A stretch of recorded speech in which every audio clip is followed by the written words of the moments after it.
since Repair Clinic encourages you to perform this repair safely. A warning icon will appear when you should use caution. Whether your repair is simple or complex, you'll be more successful if you break the procedure down into steps, making it more manageable. I'll take you through this part replacement repair one step at a time. To replace the light bulb in this NuTone Bath Fan, you will need a flathead screwdriver. Before you begin the procedure, shut off the power supply to the fan.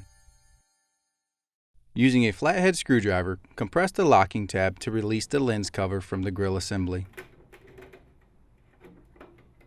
Unscrew the light bulb.